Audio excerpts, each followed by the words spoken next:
Salutations, Utopians. Global here. Hope all is well in your world. So, now that the dust settled, I wanted to make sure that I didn't step on anyone's toes or get in anybody's way. Well. Bill Belichick goes to North Carolina. Just when you think this New England Patriots saga couldn't get more interesting. So,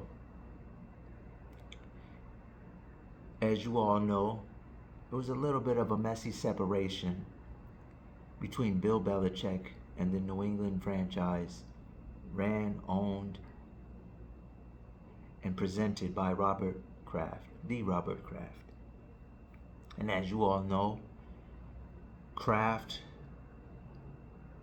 during that illustrious run the Patriots had, in the end was left to make a decision, and he walked away with Hoodie and let Tom Brady go to the Tampa Bay Buccaneers to win a championship. Subsequently after that, for those of you who don't know or can't or don't remember, gave Bill Belichick the keys to the franchise to allow him at his stage in his career to go spend whatever he needed so he can put himself at ease knowing that he can win championships without Tom Brady, and he's a great coach. Because mind you, the rumblings were he only won because of Brady. His first stint as a head coach didn't go so well. Okay. So, tons of millions, record-setting offseason and cash spent, and not a lot to show. At one point, even brought in Cam Newton at quarterback. And if not for COVID, it was off to an nice start. I think they had one or two winning seasons without Tom. But it would have been one more if that COVID season didn't hit. Mac Jones made one Pro Bowl as an alternate. But in the end, he could not take anymore the Bill Belichick regime. And let me be clear, in life, when you're great, you're going to have some that love you, some that hate you. It's inevitable. Everybody's a villain in everyone's story. I seen a clip, DeAndre Hopkins professing his love for Bill Belichick when they seen each other, but I don't believe he ever played for him. Bill Belichick doesn't go on his former wide receivers, not Amendola, I can't remember his name off the top of my head, but I see his face. He makes appearances on McAfee, who also Bill Belichick does. Week 3, I believe it was. Week 4, Gerard Mayo, the newly appointed coach, who at one point was extended an offer on the coaching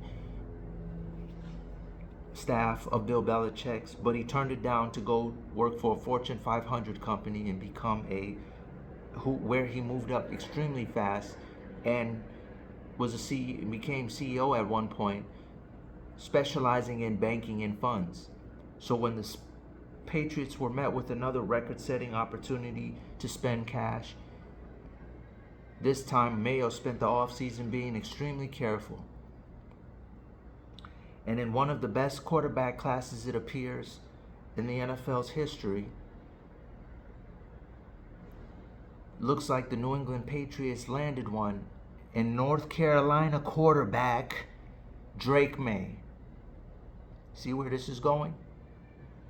Now, as I alluded to earlier,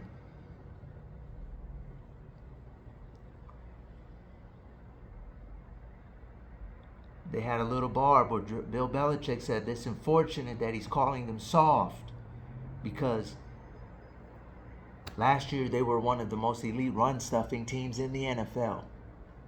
Knowing that there was multiple players from that defensive unit that did not return. I don't believe Gonzo was even healthy near the end.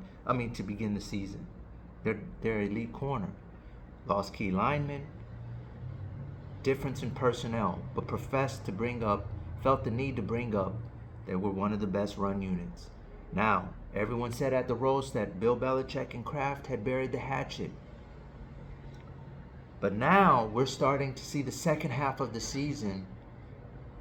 Not only is New England showing signs with Dre May as the full-time starter, there's weapons. Bayou, uh, uh, 81, built like T.O. Jalen Polk, who they're having difficulty getting the ball to. Hunter Henry has proven to be a nice addition at tight end. Ramondre Stevens, despite the benching, has definitely done his part in spurts since his benching because of fumbles. And the Patriots now, for back-to-back weeks, have been rumored to land big-time wide receivers such as T. Higgins. And I'm trying to remember the other one. There's one more wide receiver, big-name guy who's not a first option, and he's been rumored to be now next in this offseason, due for a contract, looking to go to the Patriots. Point is, you know you got a good quarterback when free agents are being rumored to want to go to your market, and it's not one of the sexier markets, even though the New England Patriots are one of the top 3 most active fan bases in terms of spending currency. So what does Bill Belichick do? First of all, I'm shocked that he really did want to coach. I had no idea Bill Belichick was still trying to coach. So when he went to Atlanta, he really was intending to be still in football. I thought it was just, to pump up the news that he was retiring. He was leaving the Patriots amicably, and mutually agreed upon with the Patriots front office and Robert Kraft. Lo and behold, no, he thinks he can still coach at 72 years of age now. So now the Patriots look like they're climbing. And this is, to me, the biggest confirmation that Drake May is more than just a Pro Bowler. Might be a Hall of Famer in the making. Which, it gives me a little Joe Montana vibes, as crazy as it sounds. Bill Belichick takes on the UNC job at 72 years of age. That's just crazy to me, knowing the level of recruitment required, the NIL, it's more toxic than ever. You're not going there as a GM like Woj, like Andrew Luck is doing for Stanford. No, you're going to head coach. You're going to be in the trenches. Boy, oh boy, man. It really can't help but feel like Bill Belichick is trying to up the score. But that's just me. Maybe somebody else brought this up, but I didn't see it. I'll try to do better next time, Utopians. Global. Out.